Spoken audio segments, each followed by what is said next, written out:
Nous vous saluons au nom de notre Seigneur Jésus-Christ. Même vous qui nous suivez à travers les réseaux sociaux, nous vous disons shalom. Et bien-aimés dans le Seigneur, avant toute chose, nous allons faire la lecture de la parole du Seigneur. Là où vous êtes, vous allez écrire 1 Roi chapitre 18. Nous allons partager pendant ces 2 jours qui nous restent tous ces chapitres. Et nous allons prendre quelques versets que nous allons exploiter. 1 Roi chapitre 18. Je vais lire le verset 1er et le verset 2. Je lis au nom de notre Seigneur Jésus-Christ. Bien des jours écoulèrent, et la parole de l'Éternel fut ainsi adressée à Élie. Dans la 3e année, va présenter-toi devant Akab, et je ferai tomber de la pluie sur la surface du sol. Le verset 2.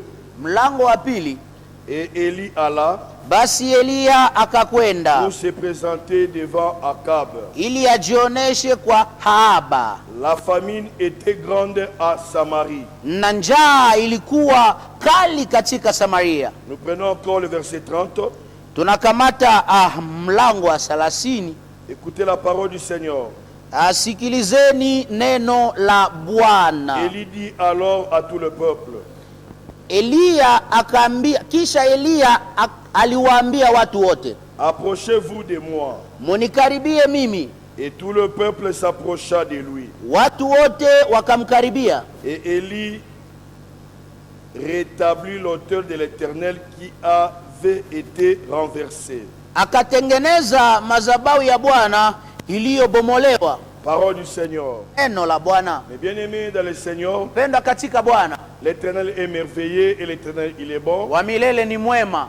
Nous vous demandons et nous vous supplions tunawalomba na kuwasihi de vraiment participer à ce programme. Mupate kabisa na kuingia katika mpango hii. C'est pour ton intérêt. Ni kwa ajili ya faida yako. C'est pour l'intérêt de ta famille. Ni kwa ajili ya faida ya jamaa yako. C'est pour l'intérêt aussi de ton pays. Na ni kwa ajili ya faida ya nchi yako. Même de ta province. Na hata ya jimbo lako. Même de ta ville. Hata juu ya town yako. C'est très important mon frère. Inakuwa ya lazima ndugu. Cette vision hiyo maonyo a été donnée ililetwa à notre pasteur Samuel Kayungu. Kwa mchungaji wetu Samuel Kayungu. Pour que chaque année, kwa ajili kila mwaka au mois de juin, kwa mwezi wa 6 il y a ce programme. Kukuwe mpango kama na hii. Actuellement nous sommes à la 8e édition. Sasa tunakuwa katika kipindi ya 8. Et pour cette année, na kwa ajili ya mwaka hii, nous sommes le 3e jour. Tunakuwa siku ya 3. Écoutez-moi très bien mon frère, ma soeur. Sikilizeni kaka dada. Participe à ce programme. Ingia kabisa ndani ya mpango hii. Tu vas témoigner la main de Dieu. Na utashuhudia mkono wa Mungu. L'Éternel des armées. Wa milele Bwana. Le Dieu qui est au-dessus de tout. Mungu ambaye anakuwa juu ya yote. Ce Dieu là, ule Mungu fera de grandes choses. Atatenda makubwa dans ta vie. Ndani ya maisha yako. Dans ta maison. Ndani ya nyumba yako. Dans ton pays. Ndani ya nchi yako. Dans ton travail. Ndani ya kazi yako. Dans tout ce que tu fais. Ndani ya yote ambayo unafanya. Ce Dieu là va rétablir. Ule Mungu atatengeneza. Toutes les choses que tu as besoin. Mambo yote ambayo unayo lazima. C'est Dieu là qui va établir. Ule Mungu kabisa ataitengeneza. Et le sous-thème de ce 3e jour. Na mada ndogo ya hii siku ya 3. Nous l'intitulons. Tunaiita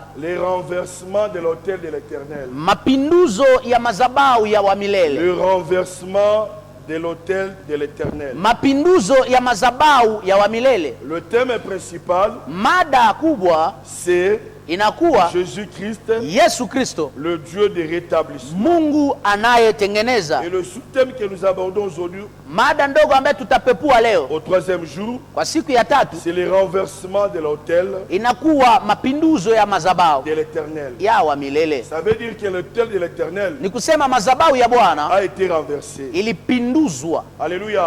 Amina. Alléluia. Amina. Mais bien aimés dans le Seigneur, Wapendwa katika Bwana, nous venons de lire ici tunatoka soma hapa au premier verset kwa mshairi wa kwanza, où on nous montre wanatuonesha il y avait un moment, kulikuwa muda, ce moment est passé hiyo muda ilipita, et ce moment-là, na ile muda c'était compliqué ilikuwa vigumu pour la Samarie. kwa ajili ya Samaria. Mais bien aimés, suivez-moi très bien. Mpendwa, nifuate mzuri, Ce temps était compliqué. ile muda ilikuwa gumu sana. Et quand vous lisez très bien la Bible, Na wakati unasoma vema au Biblia verset 2, katika mlango wa la pili, Bible précise noir sur blanc Biblia inaonyesha kabisa que nyeupe la famine était grande à Samarie. ya kwamba njaa ilikuwa kubwa katika Donc Samaria. la situation était compliquée dans Samarie. Ni kusema hali ilikuwa vigumu katika Il Samaria, manquait de la nourriture dans Samarie. walikosa chakula katika Et Samaria. l'Éternel des armées, Wa milele Bwana comme il aime son peuple, jinsi anapenda taifa lake, il a envoyé un serviteur, akatuma mtumishi, il a envoyé un homme. akatuma mtu, Cet homme qu'il a envoyé, na ule mtu ambaye alituma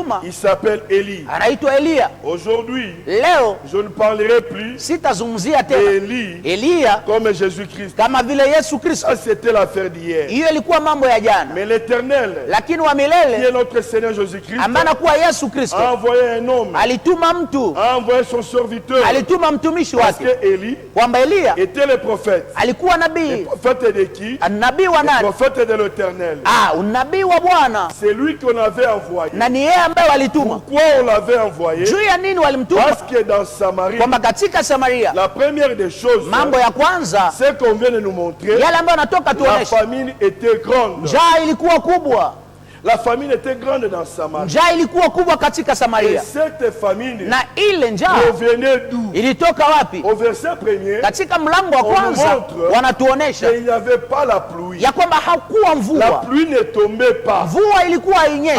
cause de la pluie, Ni kwa ajili ya à mvua, cause de l'absence de la pluie, kwa ajili ya kukosekana ya en mvua, Samarie, il y avait katika Samaria kulikuwa une grande famine. kulikuwa njaa Tu kubwa. dois comprendre cela, frère. Inabidi uelewe hiyo ndugu. La Bible dit ceci. Biblia inasema hivi, Il n'y avait pas la pluie. hakukukuwa La mvua, pluie ne tombait pas mvua ilikuwa hainyeshi pendant un certain moment, kwa muda mmoja fulani, pendant un certain temps, katika muda mmoja À fulani, cause kwa ajili de l'absence ya de kukosekana la pluie, ya mvua il y a eu la famine. kulikuwa njaa. Peut-être toi qui me suis, Inawezekana wewe ambao unanifuata peut-être là où tu me suis, mahali ambapo il y unanifuata, a un moment difficile kuna muda ngumu que tu traverses ambayo unapitia dans ta famille, ndani ya jamaa dans yako, ta vie, ndani ya maisha dans ton yako, pays, ndani ya nchi dans yako, ta province. ndani ya jimbo lako. Pourquoi? Juu ya nini? Parce que la Kwamba pluie mvua ne tombait pas hainyeshi, sur le sol. hainyeshi kabisa C'est katika ça qui udongo. a provoqué, frère. Ni ile kabisa Et la ilileta, pluie na mvua ne venait pas à n'importe quel lieu. haikukuwa nakuja mahali Mais yoyote, la pluie lakini mvua provient du ciel. ilikuwa inatoka mbingu, Provient du ciel. inatoka mbingu, Oh, le véritable ciel, na mbingu ya kweli c'est le Seigneur Jésus-Christ. ni Bwana Yesu On ne Kristo. va pas démontrer cela. Hatutaipepua Donc la situation na hali était compliquée. ilikuwa vigumu. Donc dans Samarie, Ni katika il n'y Samaria avait pas le rétablissement. hakukuwa kabisa Parce que la matengenezo, pluie kwamba ne mvua tombait pas. ilikuwa Mais hainyeshi,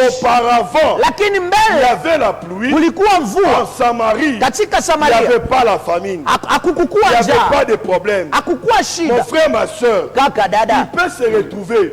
unaweza jikuta Actuellement, kwa sasa tu manquais de rien.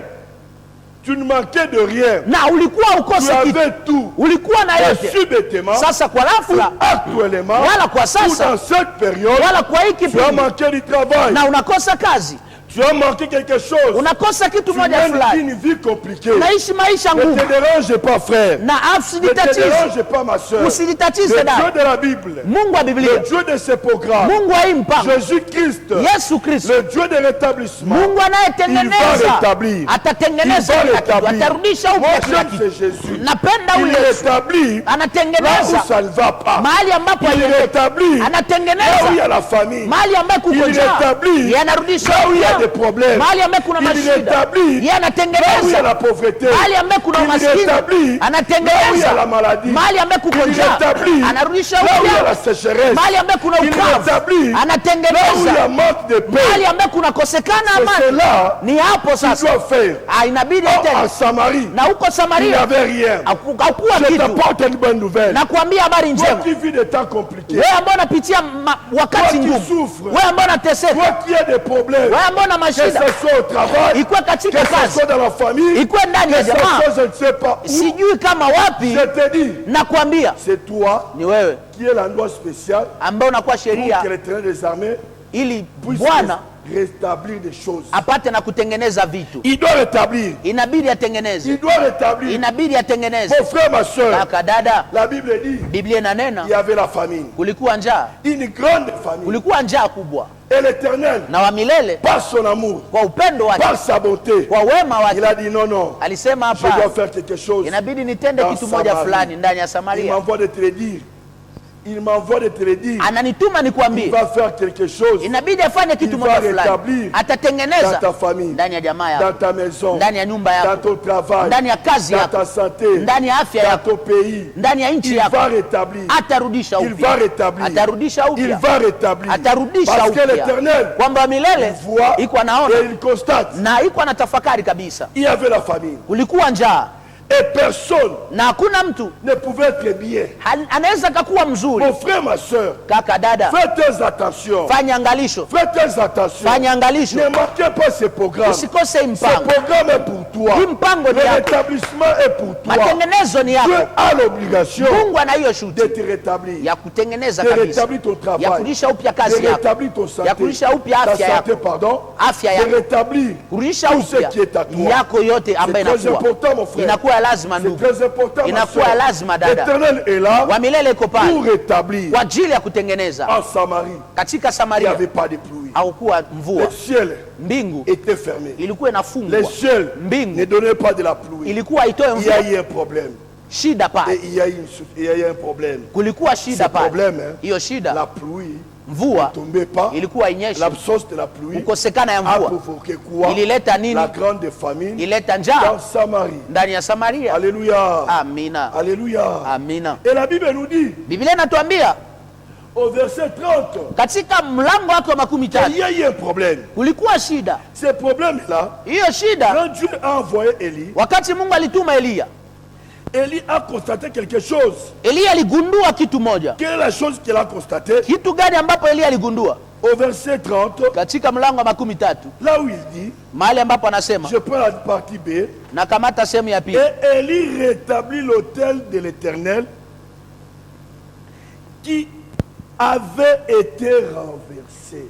Elia akatengeneza madhabahu ya Bwana iliyopinduzwa. Et là où nous constatons maintenant, na hapo tunagundua la grande famine, na njaa kubwa, et la pluie ne tombait pas, mvua ilikuwa inyeshe, parce que la pluie, kwamba mvua rien d'autre, haiko ingine, l'intervention de Dieu msaada wa Mungu dans Samarie. Ndani ya Samaria, il n'y avait pas l'intervention de l'Éternel. kabisa msaada wa Bwana. Il n'y avait pas l'intervention de l'Éternel. Haukuwa msaada wa Bwana. Pourquoi? Juu ya nini? Pendant ce temps, katika hiyo muda, l'autel madhabahu de l'Éternel ya milele était renversé. ilikuwa inapinduzwa. Était renversé. Ilikuwa ikipinduzwa. Parce que avant que la pluie tombe, kwamba mbele mvua à inyeshe, cette période, katika hiyo kipindi, il fallait rétablir l'autel. ilibidi kutengeneza Mais madhabahu. avant cela, mbele ya hiyo, la Bible nous montre Biblia inatuonesha qui avait été renversé. nini ambaye ilipinduzwa. L'autel était renversé. Madhabahu ilipinduzwa. Et quand l'autel est renversé, na wakati madhabahu ilipinduzwa, c'est difficile inakuwa vigumu que la pluie tombe. mvua inyeshe. Mon frère, ma soeur, kaka dada, tu attends l'intervention de Dieu. unachunga msaada wa Je Mungu. te prépare à de grandes choses. Ninakutayarisha kwa Je vitu te vikubwa. prépare à des surprises agréables. Nakutayarisha kabisa Dans kwa ce mshtuko programme. mzuri katika hiyo Mais mpango. ce qui est important, Na yale ambayo inakuwa c'est lazima, question de voir inakuwa kuona si l'autel kama madhabahu est rétabli imetengenezwa ou si l'autel wala kama madhabahu est renversé. imepinduzwa. Mais dans ces conditions, Lakini katika hiyo hali l'autel était renversé. madhabahu ilikuwa C'est ikipinduzwa, pourquoi na ndio la maana pluie mvua c'était tout un problème. ilikuwa kabisa ngumu. C'est pourquoi le rétablissement était tout un problème. Ilikuwa je te prépare na kutayarisha pour être rétabli. Juu ya kutengenezwa kabisa. Lakini angalia, regarde en toi. Ujiangalie. Est-ce que l'autel eti mazabau est renversé ou pas? Imepinduzwa wala la.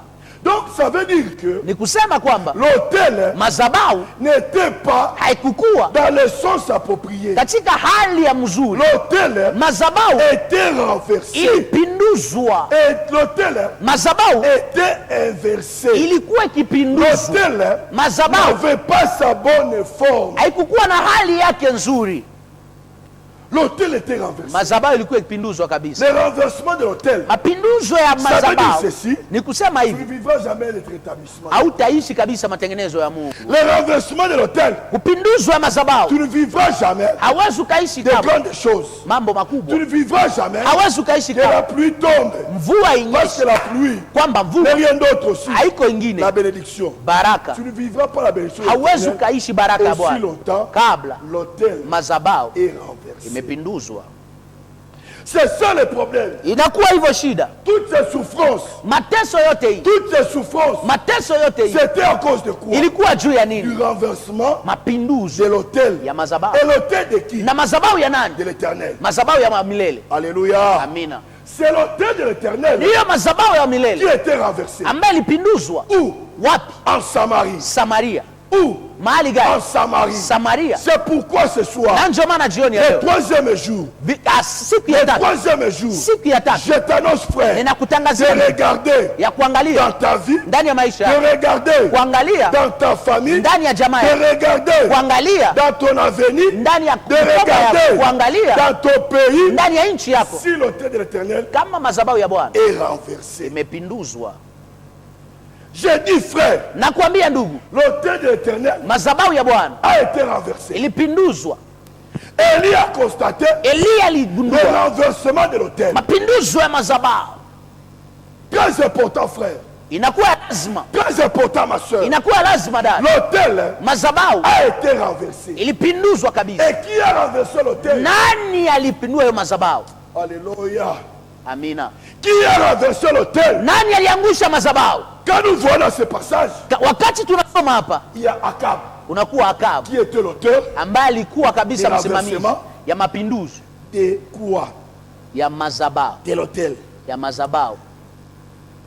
Et deuxième des choses, na kitu ya pili, tu dois comprendre, utaelewa, ce n'était pas Élie haikukuwa Elia qui a renversé ambaye alipinduza l'autel de l'Éternel. madhabahu ya Bwana. C'était qui? Ilikuwa nani? C'était Akab. Ilikuwa Akab. Et sa femme qui? Na mke wake nani? Jezabel. Jezabeli. Attention frère. Angalisho ndugu. Attention ma soeur. Angalisho dada. Tu peux être l'auteur. Unaweza kuwa renversement. Ule msimamizi kabisa wa mapinduzo. Dans ta propre vie. Wa mapinduzo wa madhabahu kwa maisha yako. Tu vis des temps compliqués.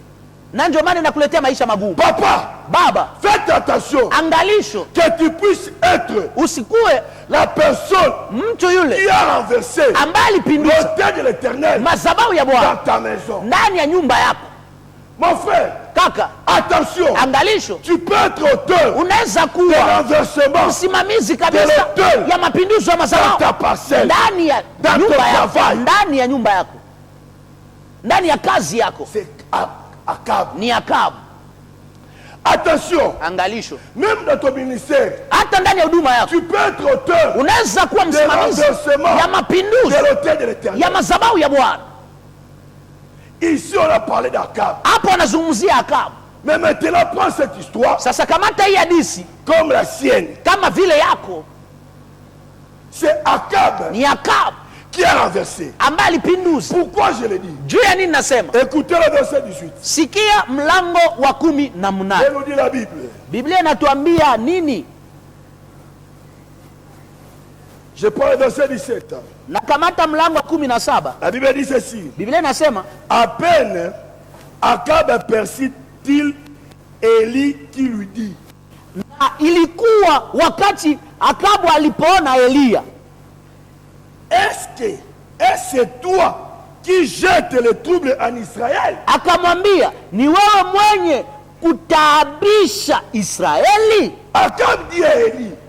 Akabu akamwambia Elia, il pose la question, anaswali, est-ce que c'est toi eti ni wewe qui jette ambaye les troubles? unataabisha? Les troubles, na hiyo kabisa fujo ilikuwa nini? Hore. Hiyo fujo ilikuwa nini? Ilikuwa n'est rien d'autre, la souffrance. Haiko wengine, ni mateso. Écoutez la réponse d'Élie. Sikia jibu ya Elia. La question d'Akab. Juu ya swali ya Akabu. Élie répondit, Elia akajibu, je ne trouble point Israël. Naye akajibu, si mimi mwenye kutabisha Israeli, c'est toi, lakini ni wewe. Au contraire, na inakuwa wewe et la maison de ton père, na nyumba ya baba yako. c'est eux plutôt ni hao ambao qui ont fait quoi, frère? Walifanya nini ndugu? Qui ont jeté les troubles. Walileta hiyo Mon frère, ma soeur, kaka dada, c'est à cause ni kwa ajili de Akab ya Akab Israël était troublé. na Israeli kabisa iliaibika. Les temps que tu traverses, frère, muda ambapo unapitia ndugu, ne soyez pas comme Akab. Usikwe kama Akabu. Les temps difficiles que tu traverses, muda ngumu ambao unapitia, tu veux donner ça à une autre personne. Unapatia mtu mwingine. Non mon frère. Hapana ndugu. Commencez d'abord kuanzia kwanza à te regarder toi-même. Ujione kwanza wewe. Ne regarde pas d'abord les sorciers. Usiangalie kwanza wengine. Même s'ils peuvent être l'auteur, hata wanaweza kuwa kabisa chanzo de jeter des troubles, ya kuleta ile haibu, la désolation, kuleta haibu hole dans ta maison, ndani ya nyumba yako. C'est très important mon frère. Inakuwa lazima ndugu. C'est très important ma soeur. Inakuwa lazima dada. Est-ce que dans ta maison, eti ndani ya nyumba yako, qui nani est l'auteur ambaye anakuwa chanzo ya mapinduzi ya madhabahu ya Bwana? Tu ne peux pas vivre, frère. Hawezi ukaishi. Parce que je connais kwamba najua les différents orateurs qui viennent après moi. Wahubiri ambapo wanakuja nyuma yangu ni wenye nguvu, na mtaishi neema ya Bwana, et tu vivras l'intervention de Dieu, na utaishi msaada wa Mungu. Si l'autel de l'Éternel kama madhabahu ya Bwana inapinduzwa, attention mon frère, angalisho, nous sommes au troisième jour. Tunakuwa katika siku ya tatu. Il faut se préparer à des grandes choses. Inabidi kutayarisha kwa vitu nyingi. Akab, ni Akabu qui était alikuwa l'auteur, chanzo, lui yeye et sa maison, na nyumba yake des renversements, ya mapinduzi. Parce que quand le trouble est entré, kwamba wakati hiyo haibu iliingia, c'est ça la famine, ni ile njaa, c'est ça la conséquence des choses. Ndio ile tukio ya vitu. Tout ça pourquoi? Yote ile juu ya nini? Parce que l'auteur, kwamba madhabahu était renversé.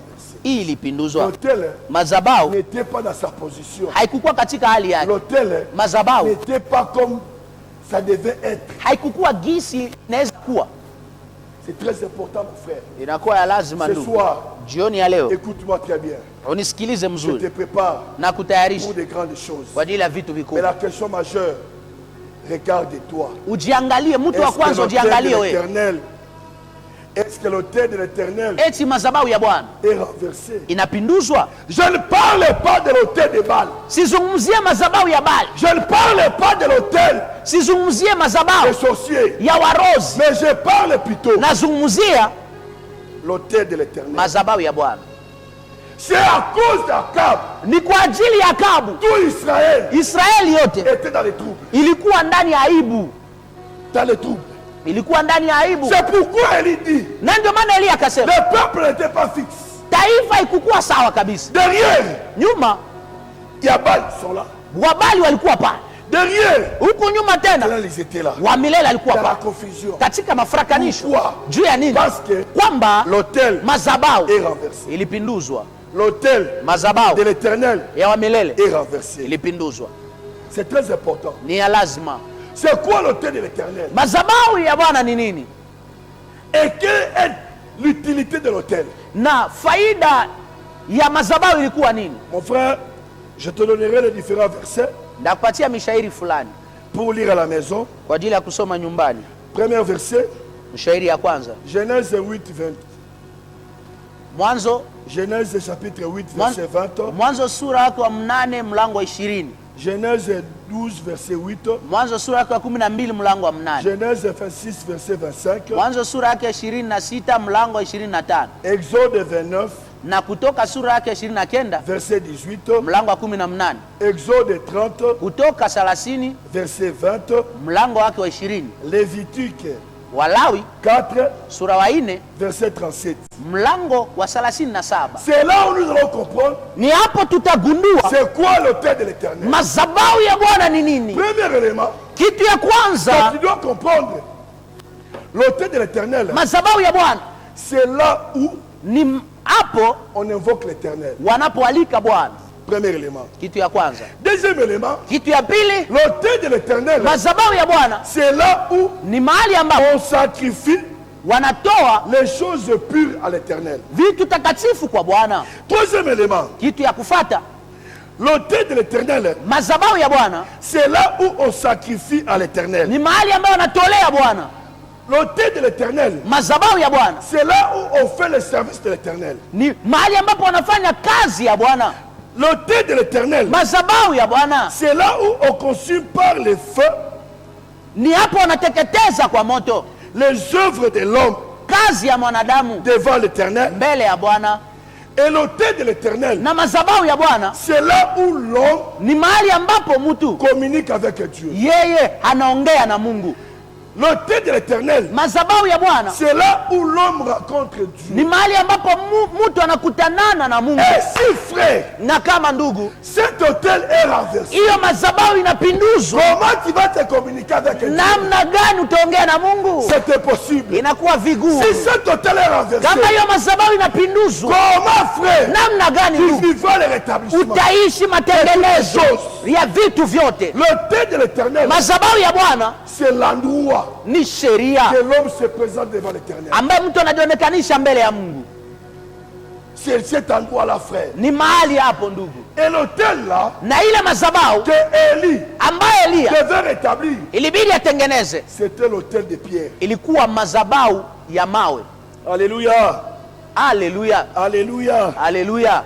Ce n'est pas n'importe quel hôtel. Haiko madhabahu yoyote. Il y a plusieurs hôtels. Kuna madhabahu nyingi. Mais je te dis, lakini nakwambia l'hôtel madhabahu qu'on devait rétablir, ambaye ilibidi watengeneze, l'hôtel madhabahu qui a été renversé, ambaye ilipinduzwa, c'est l'hôtel de pierre. Ni madhabahu ya mawe. Écoutez la parole de Dieu. Turudilie neno la Mungu. Écoutez la parole de Dieu. Sikilizeni neno. Deutéronome chapitre 27. Kumbukumbu la Torati sura yake ya 27. Deutéronome chapitre 27. Kumbukumbu la Torati sura yake ya 20. Versets 5 à 6. Tu prends aussi Josué chapitre 8. Verset 31. Yoshua sura yake ya 8 mlango wa 31. Deutéronome chapitre 27. Kumbukumbu la Torati sura yake wa 20. Verset 5 à 6. Je lis mon frère.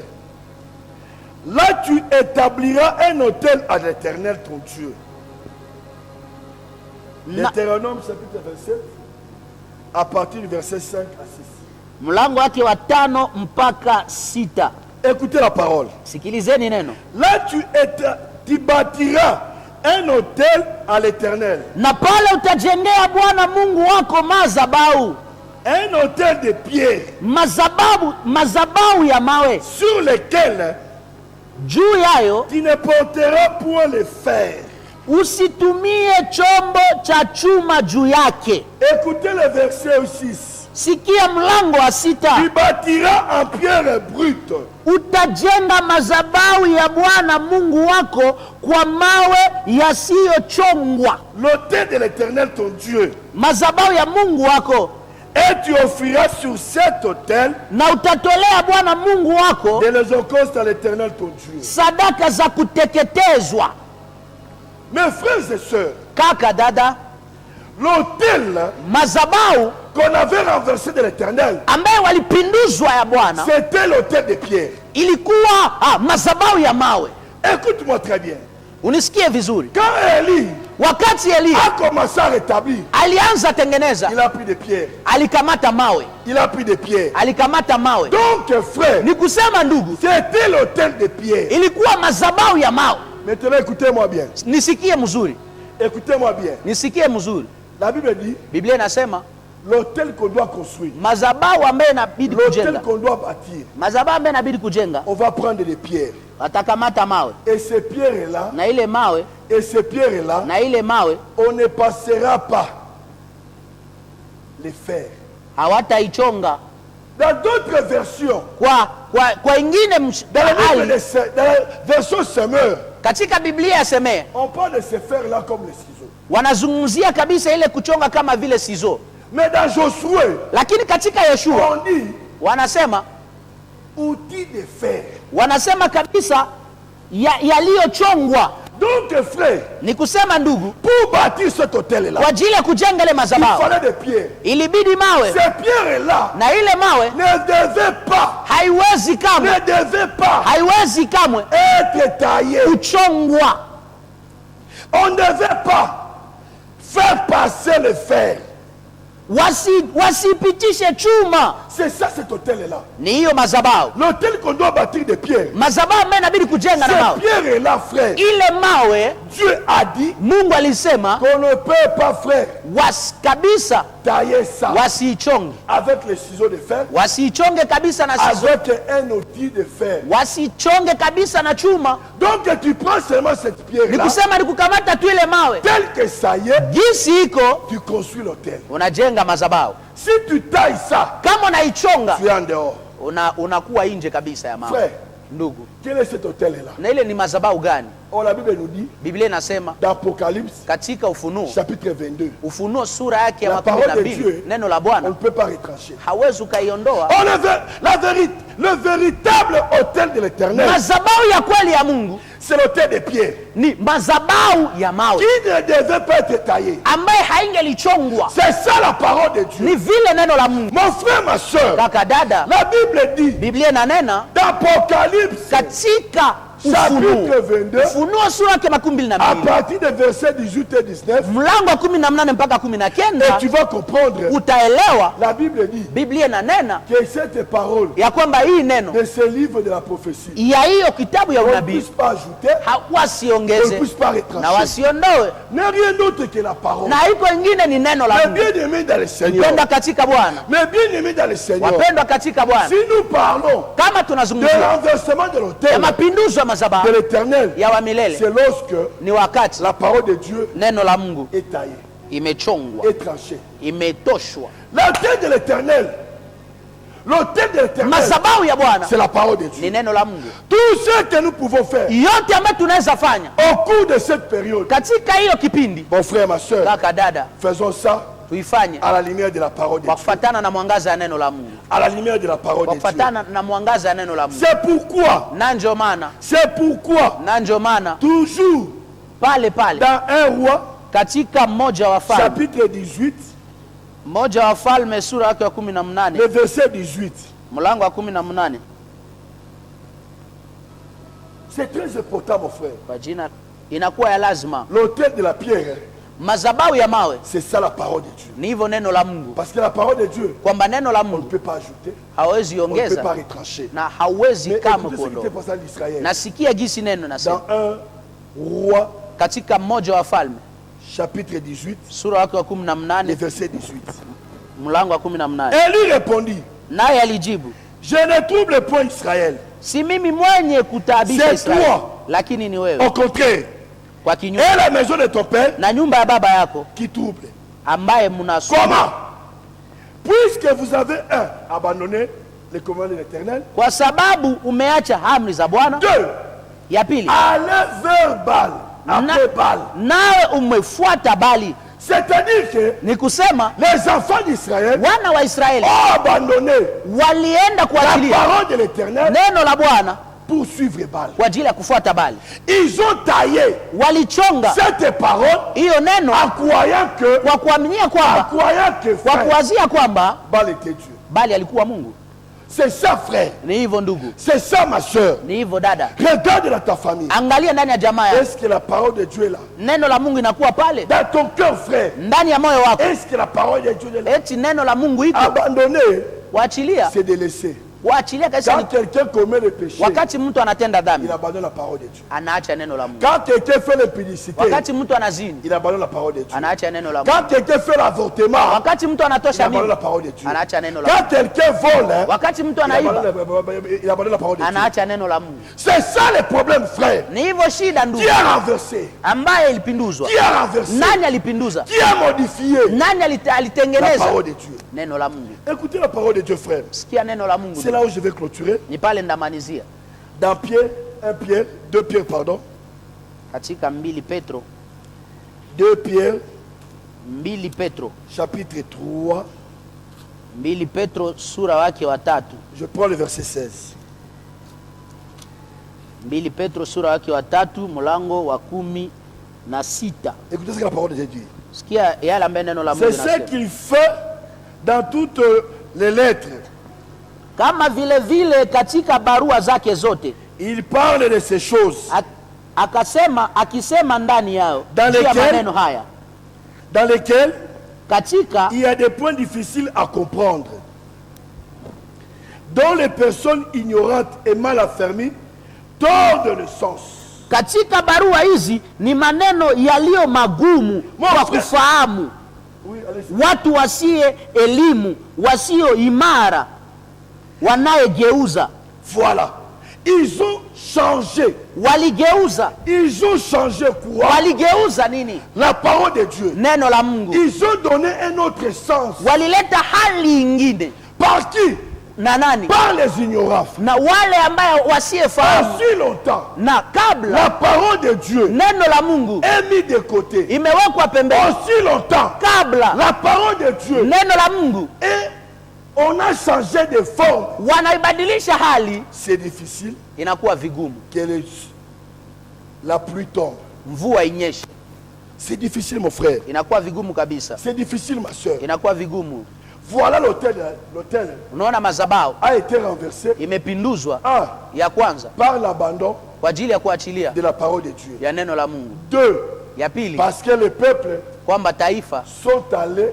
Walienda. Après Baal. Walifuata Baali. Il suit Baal. Nikusema walifuata Baali. Quand vous suivez Baal, wakati mnafuata Baali, vous abandonnez. Mnaachilia. Mon frère, ma soeur, kaka dada, le péché c'est quoi? Dhambi ni nini? Le péché, Dhambi c'est la désobéissance inakuwa kosa utii à la parole de Dieu. Kwa neno la Mungu. N'attendez de rien. Usichunge kitu. N'attendez pas le rétablissement. Usichunge matengenezo kabisa. Si tu vis dans les vies de péché. Kama unaishi kwa maisha ya dhambi. Si tu vis dans la vie de péché. Kama unaishi maisha ya dhambi. Il n'y aura rien, mon frère. Hakuna kitu kwako. Il n'y aura rien, ma soeur. Hakuna kitu. Regarde dans ta famille. Angalia ndani ya jamaa. Est-ce que la parole de Dieu eti neno la Mungu est renversée? Imepinduzwa. Regarde, frère. Angalia ndugu. Tes pensées. Kwa mafikiri. Pense à des choses. Afikiria vitu qui sont contraires ambaye inakuwa kinyume à la parole de Dieu. Kwa neno la Mungu. C'est difficile. Inakuwa vigumu de kabisa. vivre le rétablissement. Uishi matengenezo. C'est difficile. Inakuwa vigumu de vivre le rétablissement. Uishi matengenezo. Tu peux être auteur. Unaweza kuwa kabisa msimamizi de la souffrance ya mateso dans ta vie, ndani ya maisha dans yako, ta maison, ndani ya nyumba et yako, dans ton pays. ndani ya nchi yako. Tu peux être, frère. Unaweza kuwa. Tu peux être la source de malédiction. Ya laana. Si pas toi, kama iko wewe, ça peut être Akab. Inaweza kuwa Akabu.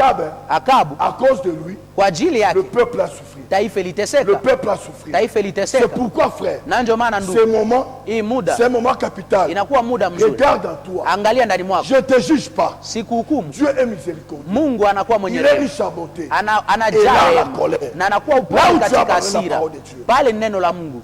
Là où tu as laissé Dieu. Mahali ambapo uliacha Mungu neno la Mungu. Mungu. Là où tu as laissé l'instruction de Dieu. Mahali ambapo uliacha mambo ya Mungu. Tu suis des choses na unafuata vitu qui t'amènent dans le péché. Ambaye nakubeba katika dhambi. Tu suis des choses unafuata vitu qui t'amènent dans le mal. Ambaye nakubeba ndani ya mabaya. Ce soir, jioni ya leo, le 3e jour, siku ya tatu, il faut te repentir. Inabidi kutubu. Regarde ta vie, mon frère. Angalia maisha yako. Moi, je ne connais pas. Mimi sijui. Tout ce que tu fais, yote ambayo unafanya, qui n'est pas la volonté de Dieu, ambayo iko kwa mapenzi ya Mungu, c'est un péché. Inakuwa dhambi. Tout ce que tu fais, yote ambayo unafanya, qui n'est pas ambaye haiko la volonté du Seigneur, mapenzi ya Bwana, c'est le péché. Inakuwa dhambi. Tout ce que tu fais, yote ambayo unafanya, même ce que tu penses, kwa yale ambayo unafikiria dans ta vie, ndani ya maisha, dans ta maison, ndani ya nyumba yako, attention. Angalisha. Même tes enfants, hata watoto wako, même tes enfants, hata watoto wako peuvent être wanaweza kuwa l'auteur de la destruction de l'autel de l'Éternel. Attention mon frère, parce que Josué a dit, moi et ma maison, nous servirons l'Éternel. Attention frère, à cause d'Akan, les troubles étaient entrés en Israël. La souffrance est entrée en Israël. Je te prépare mon frère, parce qu'il y a des grandes choses. Ce soir, c'est de regarder dans ta vie, là où l'autel de l'Éternel a été renversé. Avec ta femme, est-ce que le courant passe bien? Avec ton mari, ça se passe bien? Avec tes enfants, ça se passe bien? Est-ce que la parole de Dieu, tu peux te comparer à la parole de Dieu? Je ne te condamne pas. C'est ça l'état favorable de regarder ta vie, de regarder tes pensées. Est-ce que l'autel de l'Éternel est dans le bon sens ou c'est renversé? Si c'est renversé, mon frère, ma soeur, c'est ça le temps. C'est ça le temps. De s'humilier devant l'Éternel. De s'humilier devant le Seigneur. Ne dis pas, je n'ai pas péché. Non mon frère, nous péchons tantôt d'une manière, tantôt d'une autre. Si toi tu n'as pas péché, attention, que ça soit une autre personne de ta famille qui a péché, et cela l'entraînera les troubles. C'est pourquoi moi j'aime Job. À chaque fois, il sacrifiait pour le pardon de ses enfants. Réunissez tes enfants. Entre dans la maison, frère. Tu vas demander pardon à Dieu. Si pas toi, mais pour tes enfants. Si pas pour tes enfants, même pour ton mari. Si pas ton mari, même pour ta femme. Si pas ta femme, même pour ta famille. Même si pas pour ta famille, même pour ton pays. Pour ta province. Pour les autorités. Oh, je bénis l'Éternel. Parce que le chef de l'État, l'année passée, dans le mois de juin, il a consacré, il a laissé, il a aboli tous les hôtels qui n'étaient pas conçus par l'Éternel, qui n'étaient pas pour l'Éternel, qui étaient en dehors de la parole de Dieu. Les gens adoraient les personnes. Mais ce soir, cet après-midi, je t'invite mon frère. Peut-être tu fais des choses que personne ne connaît. Même ton pasteur ne connaît pas. Même tes parents ne connaissent pas. Toi-même tu connais. Humilie-toi. Je ne te juge pas. Je ne te condamne pas. C'est une grâce que l'Éternel t'accorde pour qu'il puisse rétablir toutes les choses. Même la confession, c'est aussi une partie de rétablissement. Parce que Dieu est miséricordieux. Mon frère, ma soeur, là où tu es, réunis dans la famille. S'il s'agit de s'agenouiller, agenouille-toi mon frère. Attention mon frère, il y a plusieurs choses avec ton frère, avec ta soeur. Vous ne parlez pas. Vous ne parlez pas. Mon frère, ma soeur, la Bible dit, si tu veux présenter ton offrande à l'Éternel, à l'autel, si tu te souviens, c'est-à-dire dans toi, tu constates avec telle personne, ça ne va pas. La Bible dit, laissez ton offrande, allez d'abord te réconcilier. Je comprends, l'autel de l'Éternel a la capacité de réconcilier les gens. Réconcilie-toi mon frère, réconcilie-toi ma soeur, réconcilie-toi. Parce que frère, si tu ne parles pas avec ton frère, ou avec quelqu'un qui ne parle pas frère, cela veut dire tu es en dehors de la parole de Dieu. Oh, la parole de Dieu ne doit pas être modifiée. N'attendez pas l'arrivée de Jésus pour te réparer. Cette occasion de restauration, de rétablissement, ce sera pour toi. Nous sommes au troisième jour. Le troisième jour, c'est le renversement de l'autel de l'Éternel dans ta vie, dans tes pensées, dans ta famille, dans ton travail. Tu fais la volonté de Dieu. Parce que demain, je vais t'expliquer l'utilité de l'autel de l'Éternel et l'utilité de la parole de Dieu. Humilie-toi mon frère. Humilie-toi mon frère.